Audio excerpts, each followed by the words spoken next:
Bagi pembudidaya ikan nila pemula, ilmu pemberian pakan yang benar harus dikuasai dengan baik. Keberhasilan budidaya ikan nila sangat tergantung pada manajemen pemberian pakan yang baik. Jadwal pemberian pakan ikan nila harus disesuaikan dengan kebutuhan spesifik ikan dan kondisi lingkungan setempat. Simak video ini hingga akhir untuk mendapatkan informasi lengkapnya.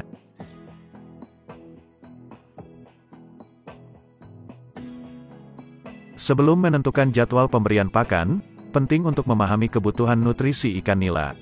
Ikan nila memiliki kebutuhan nutrisi yang spesifik untuk mendukung pertumbuhan optimal, reproduksi, dan kesehatan umum. Pemahaman yang baik tentang kebutuhan nutrisi ini sangat penting agar pemberian pakan dapat disesuaikan dengan baik. Ikan nila membutuhkan protein, lemak, karbohidrat, vitamin, dan mineral dalam proporsi yang seimbang.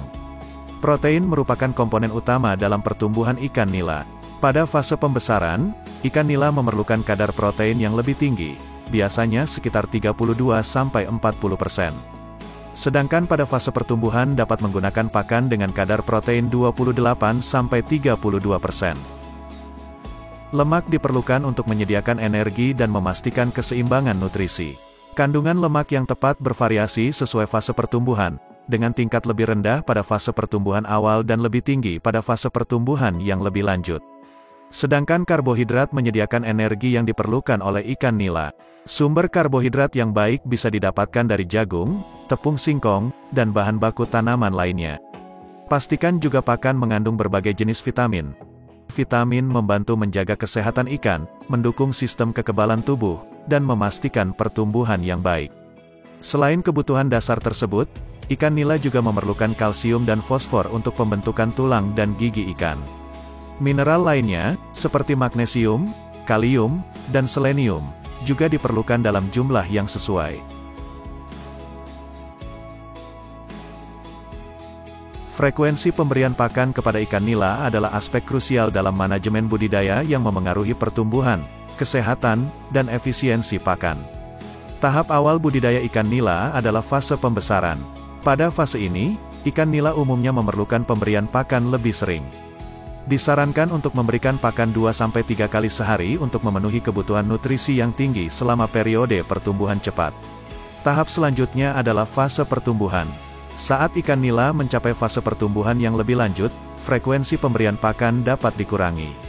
Memberikan pakan 1–2 kali sehari menjadi lebih umum, dengan porsi yang lebih besar setiap kali pemberian. Frekuensi pemberian pakan juga dapat disesuaikan berdasarkan ukuran ikan dan kepadatan populasi di kolam atau tangki. Semakin besar populasi ikan, frekuensi pemberian pakan mungkin juga perlu ditingkatkan. Selain itu, pilih juga waktu pemberian pakan yang konsisten setiap hari. Waktu pagi dan sore umumnya merupakan pilihan baik karena mencerminkan aktivitas makan alami ikan nila. Jumlah pakan yang diberikan kepada ikan nila sangat penting untuk memastikan pertumbuhan yang optimal, kesehatan, dan efisiensi pakan. Tentukan jumlah pakan berdasarkan bobot total ikan dalam kolam atau tangki. Perhitungan ini memungkinkan penyesuaian pakan sesuai dengan kebutuhan pertumbuhan ikan. Jangan memberikan pakan dalam jumlah berlebihan, karena ini dapat menyebabkan pencemaran air dan masalah kesehatan. Gunakan rasio pemberian pakan yang direkomendasikan berdasarkan bobot ikan. Misalnya, pemberian pakan sekitar 3–5% dari bobot total ikan per hari dapat menjadi pedoman umum. Sobat juga perlu memperhatikan nafsu makan ikan. Jika ikan terlihat enggan makan atau ada pakan yang tidak terkonsumsi, jumlah pakan mungkin perlu disesuaikan dan segera cari tahu penyebabnya. Selalu perhatikan pertumbuhan ikan. Jika pertumbuhan kurang optimal, pertimbangkan untuk meningkatkan jumlah pakan atau mengubah jenis pakan yang digunakan. Pada fase pembesaran, ikan biasanya membutuhkan lebih banyak pakan dibandingkan pada fase grow out. Memberikan variasi pakan kepada ikan nila merupakan praktik yang penting dalam manajemen pemberian pakan.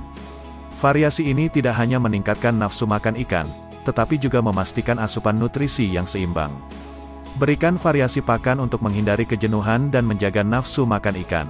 Gabungkan pakan komersial dengan pakan alamiah seperti azolla, plankton, atau kutu air. Varian ini memberikan nutrisi yang lebih beragam dan memberikan asupan alami ikan nila. Sobat juga perlu mengganti jenis pakan komersial yang diberikan secara teratur. Misalnya, berikan pelet, tepung, dan granul pada hari-hari yang berbeda untuk memberikan variasi tekstur dan rasa. Selain rasa, kita juga perlu memperhatikan warna pakan yang diberikan. Pilih pakan dengan warna yang berbeda-beda karena beberapa jenis ikan nila menunjukkan preferensi terhadap warna tertentu, dan variasi warna dapat merangsang nafsu makan. Jika memungkinkan, berikan pakan hidup seperti larva serangga atau cacing. Pemberian pakan hidup dapat merangsang naluri berburu dan meningkatkan aktivitas ikan dalam kolam. Meskipun variasi penting, hindari memberikan terlalu banyak variasi dalam satu waktu. Jumlah pakan dan variasinya harus dapat diukur dan dikontrol. Kapan dan seberapa sering pakan diberikan dapat memengaruhi pertumbuhan, kesehatan, dan efisiensi pakan. Pemberian pakan sebaiknya dilakukan pada waktu yang tetap setiap hari, biasanya pagi dan sore hari. Ini mencerminkan kebiasaan makan alami ikan nila yang aktif pada pagi dan sore hari. Konsistensi membantu membentuk kebiasaan makan ikan dan memastikan asupan nutrisi yang stabil. Tapi, sekali dalam beberapa waktu, sobat dapat memvariasikan waktu pemberian pakan untuk membantu menjaga kejutan dan mencegah kebiasaan makan yang terlalu teratur. Hindari memberi pakan pada malam hari, karena ikan nila biasanya tidak aktif pada saat itu. Pemberian pakan pada malam hari malah bisa menjadi pemborosan pakan dan masalah pencemaran air.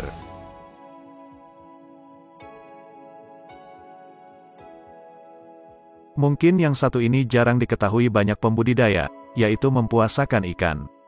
Periode puasa adalah teknik dalam manajemen pemberian pakan ikan nila. Periode puasa bertujuan memberikan istirahat pada sistem pencernaan ikan dan mencegah kejenuhan nutrisi. Hal ini juga membantu mencegah penumpukan sisa pakan yang tidak terkonsumsi di dalam air. Periode puasa dapat diterapkan secara teratur, misalnya, 1 hari dalam seminggu. Jumlah dan frekuensi periode puasa dapat disesuaikan berdasarkan kondisi budidaya dan kebiasaan makan ikan. Penentuan hari puasa bisa ditetapkan saat kegiatan pemantauan atau perawatan lainnya dilakukan sehingga lebih mudah melihat reaksi ikan. Namun, sobat perlu memperhatikan berat dan kondisi ikan selama dan setelah periode puasa. Tujuannya adalah memastikan bahwa ikan tetap sehat dan tidak mengalami penurunan berat yang signifikan. Sobat juga bisa memanfaatkan periode puasa sebagai kesempatan untuk memeriksa kesehatan ikan. Lakukan pemantauan lebih mendalam selama periode puasa untuk mendeteksi potensi masalah kesehatan pada ikan. Itulah tadi beberapa informasi yang perlu diketahui oleh seorang pembudidaya ikan, terutama ikan nila. Jadwal pemberian pakan harus diperhatikan dengan seksama sehingga pertumbuhan ikan juga bisa lebih optimal. Terima kasih telah menonton video ini, jangan lupa untuk like, komen, dan subscribe channel ini.